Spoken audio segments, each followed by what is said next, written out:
அம்பாறை சம்மாந்துறையில் பெய்த பலத்த மழையினால் மாவடிப்பள்ளி காரைதீவு விவசாய நிலங்கள் வெள்ளத்தில் நிரம்பியுள்ளன. சுமார் 150 ஏக்கர் விளைநிலங்கள் வெள்ளத்தில் இவ்வாறு மூழ்கியுள்ளது.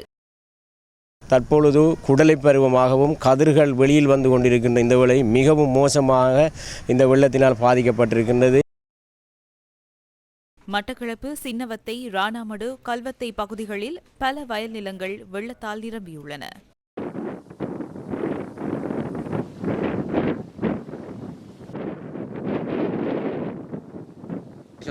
மழை பெய்ய வானம் திறந்துடுவாங்க. கொளுத்துற வானம் திறந்தா ஒரே அடி அப்படி கதிரைக்குள்ள தாண்டு கடுநூல் ஆயிட்டு வெட்டையில நிலைமையில் இருக்குது. தொடர்ச்சியாக பெய்த மழையினால் மட்டக்களப்பு பட்டிருப்பு கல்வி வலயத்துக்குட்பட்ட களுவாஞ்சிக்குடி சரஸ்வதி வித்தியாலயத்தை சூழ உள்ள பகுதிகளில் வெள்ளம் தேங்கியுள்ளது. இதனால் மாணவர்களின் கற்றல் செயற்பாடுகளும் பாதிக்கப்பட்டுள்ளன.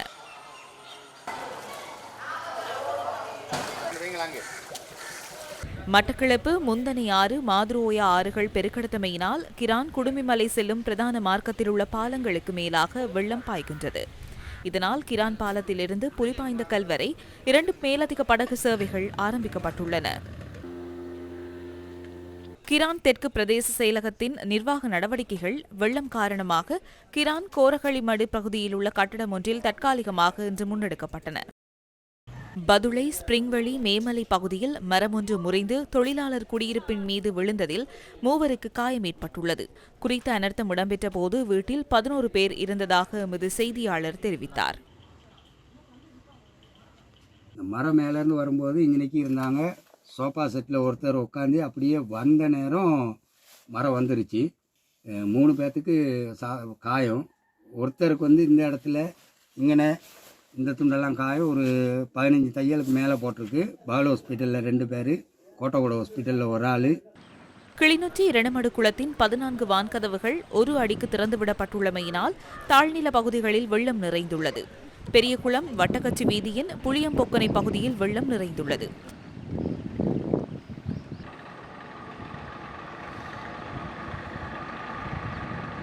இதனிடையே மூதூர் கட்டைப்பறிச்சான் ரால் பாலத்திலும் வெள்ளம் நிறைந்துள்ளதாக எமது செய்தியாளர் தெரிவித்தார்.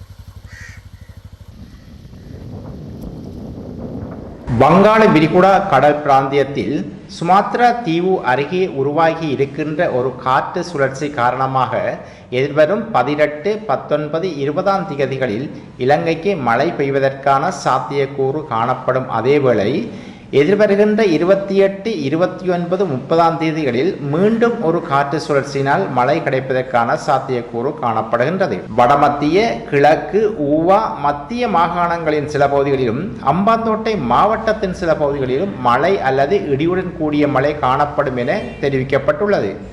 அதேவேளை சில பிரதேசங்களில் முக்கியமாக கிழக்கு மாகாணத்தின் சில பகுதிகளிலும் மாத்தளை, நுவரெலியா, பொலனறுவை மாவட்டத்தின் சில பகுதிகளிலும் 50 மில்லிமீட்டர் மழைவீழ்ச்சிக்கும் அதிகமான மழைவீழ்ச்சி பதிவு செய்யப்படலாம் எனவும் அந்த அறிக்கையில் தெரிவிக்கப்பட்டுள்ளது.